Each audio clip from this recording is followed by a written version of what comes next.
네, 2월 12일 장윤선의 취재편의점 시작하겠습니다. 더불어민주당이 사법개혁에 대해서 속도를 내자 법원이 극렬 반대를 하고 나서고 있습니다. 사법부 치욕의 날이다 이런 주장을 하고 있는데요. 또한 오늘 이상민 전 행안부 장관에 대한 1심 선고 있지요. 관련해서 이분 모시고 집중 여쭤보도록 하겠습니다. 박범계 더불어민주당 의원님 스튜디오에 나와 계십니다. 어서 오십시오. 네, 안녕하세요. 네, 어제 출마 선언하셨더라고요. 아, 네네. 네. 네, 아직 통합이 이루어지지 충남 않았는데. 통합특별시. 예. 예. 조건부 통합, 조건부 출마 선언. 조건부 출마 선언. 예. 통합이 이루어지지 그럼 통합이 않아서. 안 되면 출마 안 하십니까? 현재로서는 그런 생각인데. 예. 예. 또 제가 살다 근데 통합이 돼야죠. 정치부 될 기자 거고요. 하면서 예. 조건부 출마 선언 또 처음 보는 거세요. 예. 지금 뭐 지역마다 통합 이슈가 굉장히 반드시 큰 통합을 시켜야 되고 통합의 필요성이 크고 통합을 하게 되면 분명히 좋아지는 것이 있고 그것을 이뤄내겠다라는 의지의 차원에서 네.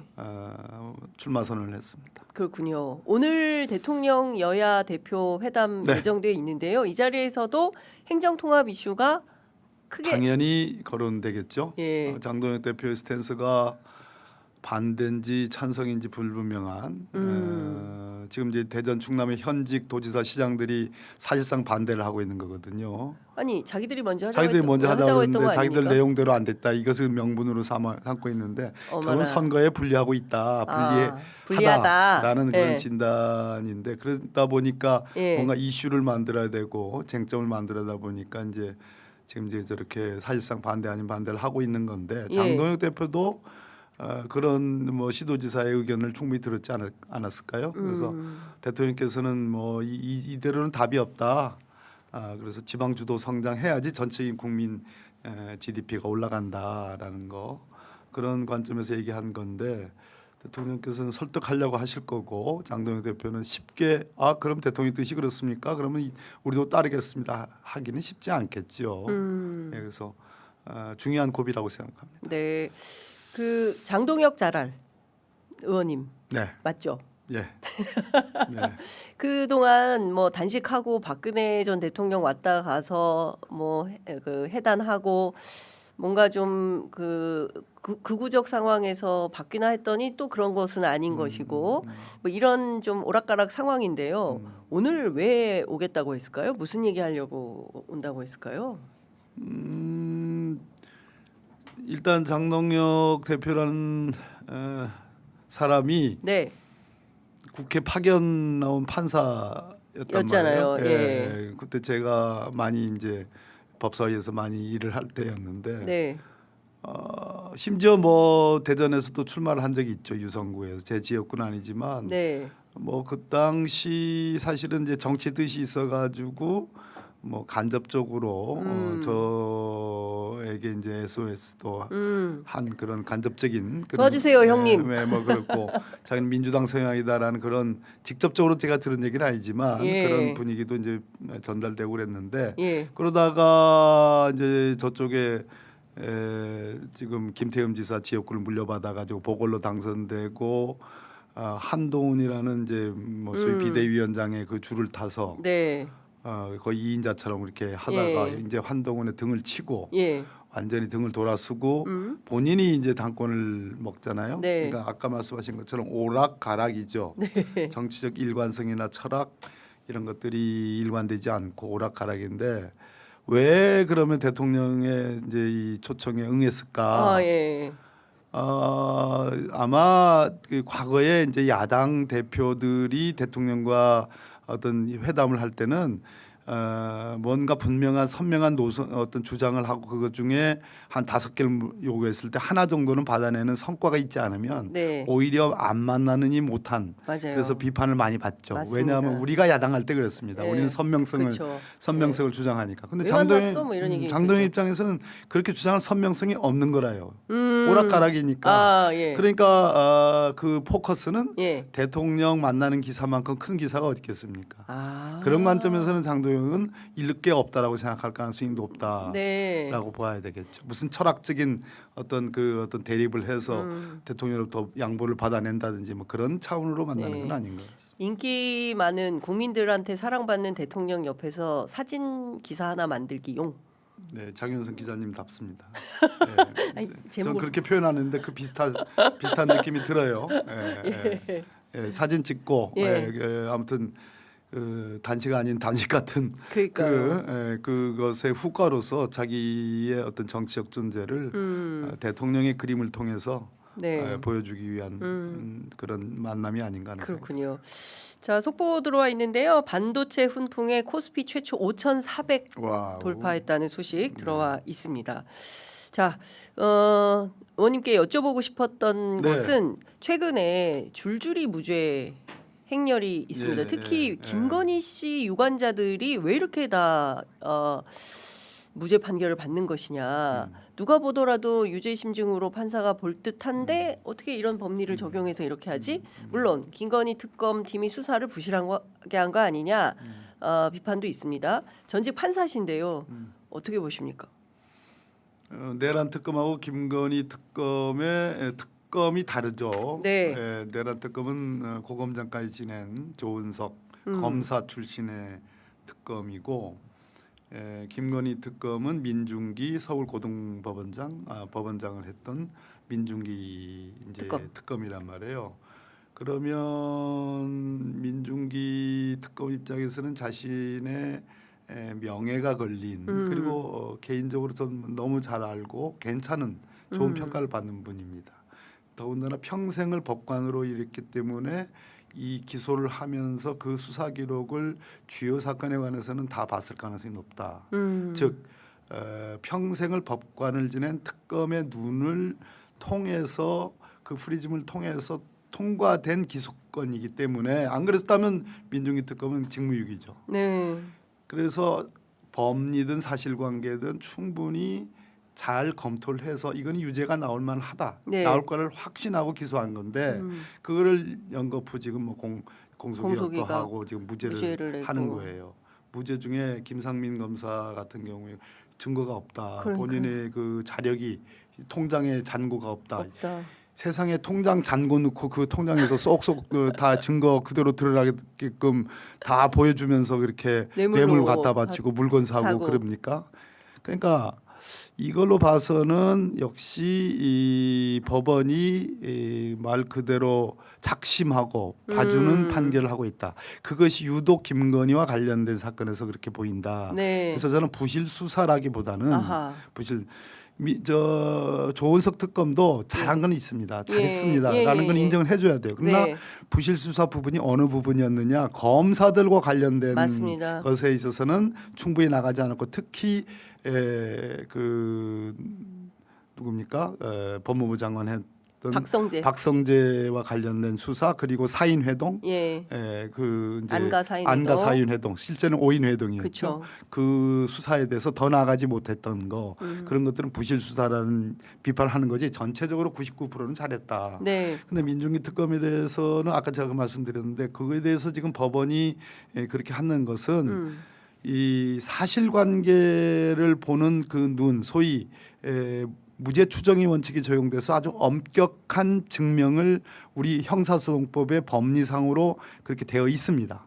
교과서에 그렇게 되어 있어요. 그런데 그러한 법리를 일반 국민들에게 그대로 적용하느냐. 거꾸로 과거의 윤석열 정권 때 혹은 그 이전의 보수 정권 때의 야당 인사들 뭐 더 얘기할 것도 없죠. 예를 들어서 서울 고등법원이라는 법관으로서는 가장 짱짱하게 경력이 쌓여 있는 곳이 서울 고등법원입니다. 고등법원의 대등재판부라 하면 옛날로 치면 고등부장판사 3사람이 즉 법관 경력 20년 이상의 고등부장판사 3사람이 합의해서 이건 무죄라고 했던 이재명 선거법 위반 사건, 이재명 대표 선거법 위반 사건을 무죄했잖아요.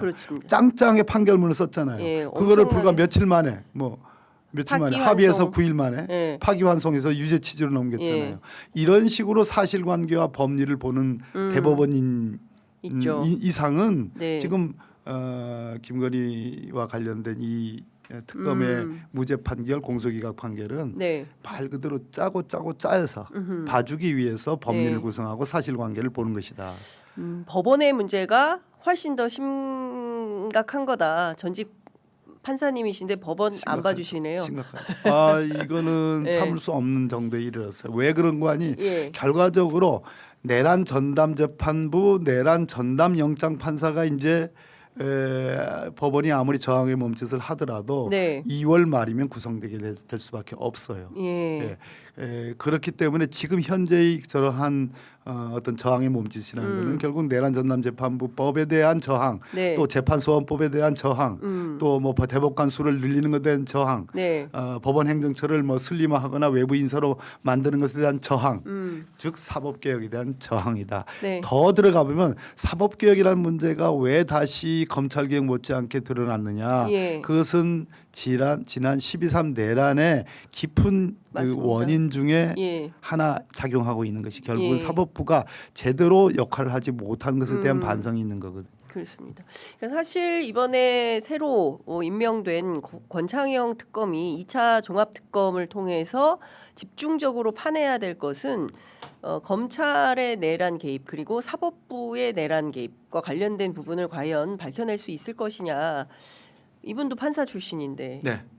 어떻게 전망하십니까? 권창영 변호사는 이제 특검이죠. 권창영 네. 특검은 저하고 아주 깊은 관계 있는 분입니다. 제가 그러게요. 네. 법무부 장관 시절. 때 사실은 검사 평검사에서 부장검사, 그다음에 차장검사, 그다음에 검사장, 그다음에 검찰총장 이렇게 이어지는 네. 직급상에 뭐 부장검사는 사실 법률상의 제도는 없어요.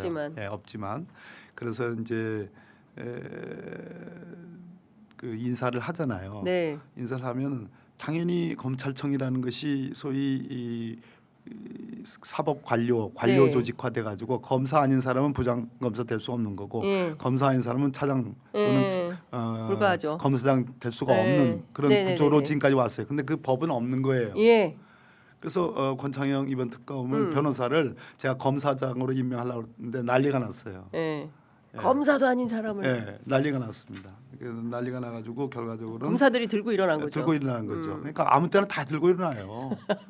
그래서 이것이 무서워서가 아니라 네. 실질적으로 인사를 하려고 그러면 법무부 장관이 그냥 해라고 오다를 때리는 것으로 끝나는 게 아니라 네. 문서를 기한하고 절차를 밟아야 되고 하는 엄청난 그 소위 이 절차성의 그렇죠. 그 일들이 많거든요. 네. 그걸 따르지 않으면 그러면 그걸로 처벌하십시오. 처벌하는 건 저 먼 뒷날이 나중에 일입니다. 일이고. 처벌하는 것도 예. 다른 검사들이 해줘야 되는 예. 거예요. 그렇잖아요.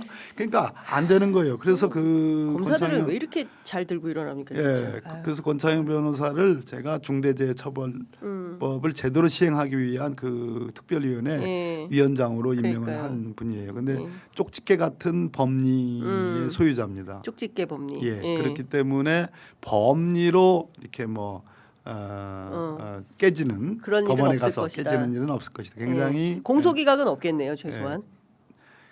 근데 지금 이제 특검이 활동하게 되는 시점은 내란 전담 재판부가 들어오기 때문에 저는 뭐 그렇지는 않을 것이다 생각합니다. 근데 뭐 내란 전담부도 20년 만에 은행알 추첨을 했다는 거잖아요. 아무도 원하는 판사가 없어서. 그래서 이 내란 전담부로 간 판사들은 그러면 모두 이진관 부장 같은 판결을 할 거냐 국민 눈높이에서 사실 그것도 좀 의문이다. 의문은 있죠. 네. 그러나 확률은 높아질 가능성이 그래도 있죠. 확률은 높다. 예, 예. 은행알 추첨을 좀 믿어보도록 하겠습니다. 집중해서 나오는 거. 아까 말씀 주셨던 그 사법개혁으로 다시 좀 돌아가 보겠습니다. 네, 네, 네. 그 더불어민주당에서 지금 그 세 가지가 핵심인 것 같아요. 그 대법관 증원 지금 14명인데 30명, 30명으로 늘리겠다는 것이고요. 그다음에 사실상 그 재판소원 그 사심제에 해당한다라고 위헌이다 비판하고 있습니다. 그리고 이제 또 하나가 법 왜곡죄를 신설한다는 것인데요. 어제 그 법원행정처에서 도저히 수용할 수가 없다. 네. 사법부 치욕의 날이다. 이런 비판을 하고 나섰습니다. 어떻게 네. 보십니까? 국민 치욕의 날이죠. 대법관을 사실상 통과시킨 게 아마 26명일까 그럴 겁니다. 그리고 재판소원이라는 것이 국민의 권리 의무에 관한 판결의 내용이 네. 국민의 권리 의무에 관한 사항인 경우에는 최종적으로 헌법적인 기본권을 헌법에 담고 있기 때문에 네. 국민의 기본권과 관련된 1심, 2심 그리고 대법원의 판결인 경우에 그런 경우는 헌법 위반 여부가 쟁점이 되기 때문에 네. 국민의 기본권은 법률에 규정되어 있는 게 아니라 헌법에 헌법. 규정되어 있기 때문에 그래서 헌법재판소가 예외적으로 그런 경우에는 판결을 심사해 가지고 깰 수도 있다라는 네. 것이 재판소원이거든요. 네. 그것은 독일도 있는 것이고 지금 제가 말씀드렸듯이 우리 헌법 체제에서도 기본권과 관련된 사항이기 때문에 아주 좁게 예외적인 경우에 한해서 네. 재판소원을 할 수 있는 것이니까 법원이 그것을 치욕의 날이라고 얘기하는 것은 말 그대로 대법관들의 치욕의 날은 될 수 있을지 모르겠지만 네. 이재명 말도 선거법 위반을 그렇죠. 파기 유죄 취지로 파기 환송한 그 대법관들에게는 치욕의 날이 될지 모르겠지만 네. 기본권을 최종적으로 보장받고 그것을 선언하는 헌법재판소와 우리 헌법과 네. 헌법의 그 정신에 따라서 네. 국민이 어떤 구가하는 자유와 권리라는 측면에서는 진일보한 법안이다. 네. 그것을 치욕의 날로 얘기하면 안 된다. 국민들은 그것을 환영의 날로 맞이합니다. 예. 대법관 증언에 대해서 저는 전체적으로 찬성할 거라고 생각을 했거든요. 어쨌든 그 판사들에게 대법관이 될 수 있는 기회가 늘어나는 거니까요. 근데 그 법원행정처에서는 어떻게 설명을 하고 있냐면 하급심 법원의 판사들이 대법관 또는 재판연구관으로 보내야 되기 때문에 좀 무턱대고로 늘리는 것은 어려운 거다 이런 주장을 하고 있고 또 하나는 하급심이 약화되면 재판이 길어질 수 있다. 결국 이게 국민들한테 불이익이 될 거다. 그리고 판결에 대해서 불만 있으면 전부 이거 대법원에 가서 해보자라는 식으로 하면 이거 다 어떻게 할 거냐 이런 주장합니다. 어떻게 보십니까? 말이 안 된다고 보죠. 네. 자, 우리가 꼬리가 몸통을 흔든다 이런 얘기 하죠. 네, 네, 네. 그 교도소에 가면 범털이 있고 개털이 있는데 개털이 범털이 흉내내면 맞아 죽어요. 그렇지 않습니까? 지가 범털도 아닌데 네. 지가 무슨 대장인 것처럼. 자, 대법관 수를 늘려야 된다는 것은 하급심에서 판결을 많이 해가지고 그 양이 많이 늘어나가지고 국민들이 그 재판을 다 인정 못하겠다. 그래서 최종심인 대법관들의 판단을 받아야 되겠다라고 올렸는데 네. 대법원에서 대법관 수가 적다는 이유로 대법관들의 일이 과중하다는 이유로 많다는 이유로 바로바로 선고 재판 안 해주니까 예. 늘리라는 거잖아요. 그렇죠. 하급심에서 재판을 못해서가 아니라 예. 대법원에서 재판을 안 안 해주니까 해주니까. 늘리라고 그러는 건데 거꾸로 하급심에 예. 그 재판 연구관을 빼면 하급심의 소위 법관 수가 줄어들어. 줄어드니까 그러면 재판 수가 줄어들 거 아니겠습니까? 예. 대법원으로 올라올 수가 올라간. 줄어들잖아요. 예. 그럼 대법관 입장에서는 좋은 거잖아요. 그러네요. 앞뒤가 안 맞는 얘기잖아요. 예. 지금 너무 많아서 지금 예. 이러는 건데 예. 하급심에서 좀 줄어들면 너무 많은 것이 안 될 가능성이 높지 않습니까? 예. 그런 것이고 예. 그래서 개털이 범털 흉내를 내면 안 되는 안 것이고 된다. 또 하나는 하급심의 법관들도 늘려줘야죠. 대법관 수를 늘리는데 그래서 일이 많아지면 네. 당연히 하급심의 법관 수도 늘려주지요. 네. 그것은 다음 대법관 수를 늘리는 것만큼 중요한 일은 아니지 않습니까? 지금 당장. 그렇습니다. 당신들이 당신 일들을 하는데 버겁다고 하니 우리가 늘려주겠다는 거고 네. 국민 입장에서는 다양한 목소리를 좀 대법원 판결에 반영을 해달라는 목소리잖아요. 예. 다양하게 하지 않지 않습니까? 세상에. 네. 2대 11로 음흠. 이재명 지금 현직 대통령이 될 것이 유력했던 네. 후보조차도 인정하지 않으려고 파기환송했잖아요. 그러니까요. 그 목소리는 다양하지 않은 겁니다. 국민의 목소리, 야당의 목소리에 다양하지 않다는 게 아니라 서울 고등법원 3명의 네. 법관 경력 20년 이상의 예. 그러한 중견 법관들이 3명이 합의해서 완벽하게 무죄 판결한 거를 단 며칠 만에 그냥 뚝딱 해가지고 네. 무죄했잖아요. 유죄 취지로 네, 파기환송했잖아요. 그렇죠. 다양한 목소리를 반영하라. 왜 거기에는 귀를 닫고 엄한 소리를 하고 있어요. 예. 재판연구관이 뭐고 뭐 하급심이 약화되고 하급심 약화되는 거는 하급심 법원 늘려주면 되는 거고요. 네. 재판연구관 그거 안에서 다시 빼면 그러니까요. 하고자 하는 사람 26명이든 30명이든 대법관 네. 수가 지금보다 14명에서 한 2배 더 늘어나는데 네. 거기에 재판정관 가겠다고 하는 그 하급심 법관들 너무너무 많습니다. 자, 어. 마지막으로 예. 그러면 서울 고등법원 전국의 법원장들을 비롯해서 서울 고등부장 판사든 일반 부장 판사들 입장에서는 자기들이 대법관이 될 수 있는 기회가 늘어나잖아요. 그렇습니다. 그럼 박수 쳐야 되잖아요. 예. 내심은 박수 친다고 알고 있어요. 아, 그런데, 내심은 박수 친다. 예, 왜냐 기회가 올 수 있으니까요. 예. 그런데 그걸 반대하는 거예요. 왜 반대하느냐? 대법원장이 법원장 회의를 하면 쭉 그것도 역시 군사조직처럼 네. 일사불란하게 상명하복이 되는 겁니다. 이게 뭡니까 대법원 우리나라 법원이 그러라고 사법부 독립을 보장하는 거 아니잖아요. 네. 개개인이 독립해서 판단하고 선언해야 되는 거 아니겠어요? 그렇습니다. 무슨 군사조직처럼 행정부 조직처럼 법원이 검찰처럼 행동을 그렇게 하고. 하면 안 되죠. 예. 예.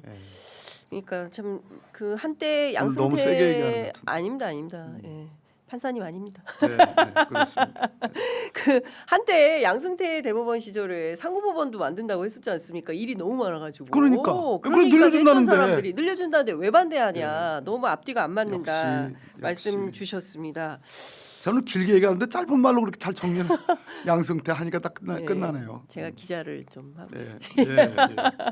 그리고 이것 좀 여쭤볼게요. 근데 당장 좀 정치적인 현안이기도 한데요. 지금 그 민생 법안들을 또 뒤로 미뤄 놓게 된다. 당장 대통령께서 지금 잠이 안 온다는 거 아닙니까? 잠 못 이루는 밤을 보내는 이유는 할 일이 너무 많은데 국회 입법 속도가 너무 느리다. 근데 이제 사법개혁 드라이브를 걸면 저쪽은 이제 필리버스터로 나오겠죠. 이제 그렇게 되면 또 그 명절 지나서는 다시 또 이 필버 전국이 되면 하세월인데 이거 어떻게 풀어야 되냐. 오늘 풀어야 될 것 같은데 과연 풀릴 수 있을지 어떻게 정치가 좀 가야 됩니까? 이해찬 전 총리께서 정치를 잘하라 이런 그 말씀을 좀 주셨다고 하는데 지금 좀 많이 꼬여 있어요. 민주당 내부가 합당 등으로 해서 어떻게 좀 풀어야 되겠습니까? 일단은 이제 지방선거를 지금 4개월 남겨놓은 상태에서 선거를 목전에 두고 있는 상황에서는 속수무책이에요.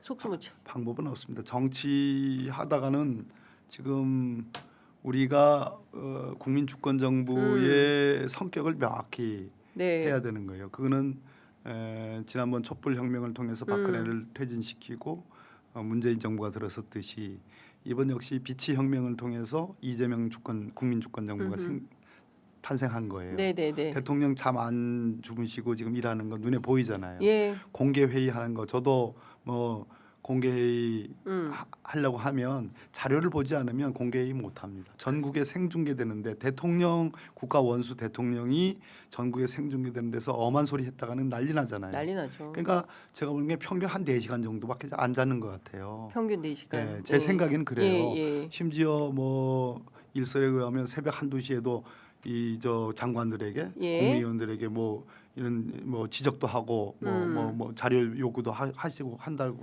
하는 거 보면 그렇습니다. 자, 네. 제가 속수무책이라는 얘기는 무슨 얘기냐면 결국은 야당과의 관계에서 무슨 타협을 이뤄내고 그러려면 줘야 되는데 네. 국민 주권주 정부의 성격상 우리가 대하고 있는 야당의 성격이 지금까지 어땠습니까? 장동혁 대표라는 사람이 엊그저께 무슨 대국민 사과를 했지만 그게 그 겉만 지금 바뀐 거지 속까지 바뀌지 않았잖아요. 그렇습니다. 윤석열과 단절하지 않았잖아요. 네. 그리고 중요한 것은 장동혁 대표를 지탱하는 지지자들, 네. 뭐 여러 사람은 얘기 안 하겠습니다. 그 고성국이 저도 너무나 오래되는 그렇죠. 오래 알고 있는 사이입니다. 예, 너무나 그분의 변신도 진짜 예, 대단하죠. 예, 그 대단해요. 변신이란 예. 예, 괜찮은 때가 그러니까 있었죠. 한때 그분도 예. 자, 그런 사람들이 지금 지지하는 그룹이잖아요. 네. 또 뭐 전환기를 예. 포함해서 자 이러면 단절되지 않은 겁니다. 음. 그런 야당과 지금 아까 뭐 왔다 갔다 하는 그런 장동영 대표의 국민의힘과 뭔가를 딜을 하고 뭔가를 네. 주고 예. 반대급부를 주고 우리가 원하는 어떤 개혁 입법을 받아낸다. 그게 논리적으로 성립이 안 돼요. 그러니까 빠터가 안 형성될 되는 수 겁니다. 없는 야당. 웬간해야지요. 그러니까요. 내란 정부 아니었습니까? 내란 정부에서 다 국회의원 한 사람들이잖아요. 50명이 떼거지로 가가지고 예. 윤석열 체포 집행하면 안 된다고 했잖아요. 그렇습니다. 그것도 면죄부를 예. 줬죠, 특검이. 그래서 저는 진짜 이해가 안 갑니다. 그랬습니다. 그렇기 때문에 이거는 한계가 있다. 그걸 인정해야 돼요. 네. 그럼 뭐냐 하면 결국은 이 국민 주권 정부를 이끌어가는 당 네.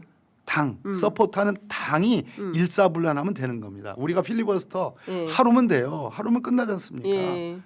하루씩 연기가 될 뿐이지 예. 그것이 또 몸이 좀 약간 고달플 뿐이지 뭐 크게 그 문제가 되지 않는다. 입법이 미뤄지는 건 아니에요. 문제는 하루씩 기다려서 하자. 예, 문제는 우리 내부의 전열이다. 전열이다. 전열이다. 그 전열과 관련해서는 이런 목소리 저런 목소리 이런 셈법 저런 셈법 있을 수 있다.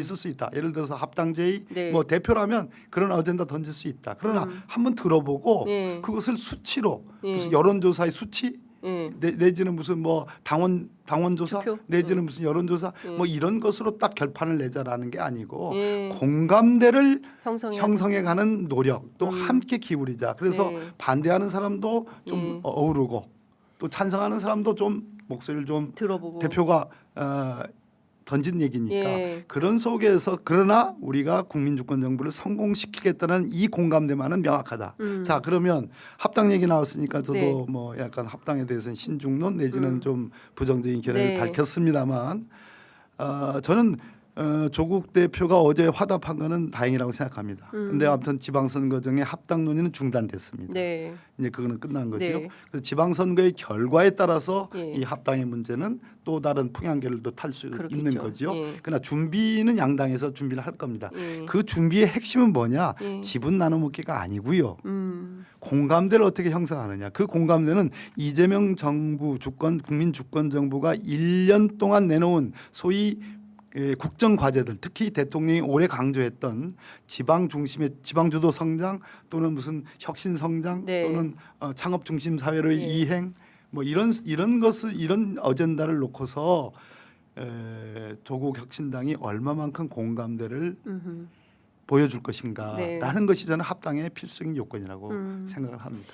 서두를 필요는 서두를 일이 아니다라는 그러니까요. 생각이 듭니다. 일이 좀 잘못 풀린 것 같아요. 그러니까 네. 초장에 일이 좀 잘못 가면서 자, 보세요. 완전히 틀어진 것 같습니다. 토지공개념 예. 헌법상의 토지공개념 얘기하면 토지공개념 자체에 대해서 반대할 사람이 많지 않습니다. 민주당의 DNA를 갖고 있다면. 그렇죠. 근데 그것이 구체적으로 발현된 게 노태우 3법이에요. 네.